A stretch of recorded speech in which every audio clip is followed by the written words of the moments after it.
কাজ সময় একদমই কাটছিল না, ভীষণ বোরিং ফিল করছিলাম। তো তাই পড়ে গেলাম সুইচ বোর্ডের পেছনে। প্রথমে আমি সুইচ বোর্ডটাকে একটু ভালো করে পরিষ্কার করে নিলাম, তারপর চলে এলাম আমার সেই প্রিয় রং তুলি।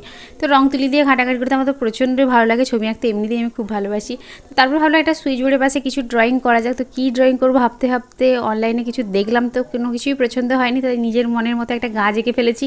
গাছটা আঁকতে আঁকতে আমার ছোটোবেলায় সেই ড্রয়িং করার কথা খুব মনে পড়ছিল, প্রচণ্ড বকাবকি করতো স্যার আর কি। তো যাই হোক, তারপর ভাবলাম যে কী রকম গাছটার উপরে পাতা করবো না ফুল করবো, সেটাই ভাবতে ভাবতে ফুল করে ফেললাম। তারপরে আবার কিছু পাতাও অ্যাড করলাম। তো যাই হোক, 4-5 রকমের কালার দিয়ে পুরোটা কালারফুল করার চেষ্টা করেছি। আর এটা আমি একদম মন থেকেই করেছি আর কি, কোথাও দেখে করিনি। তো তোমাদের কেমন লেগেছে এই সুইচ বোর্ডের আর্টটা তোমরা অবশ্যই কমেন্ট করে আমাকে জানাবে।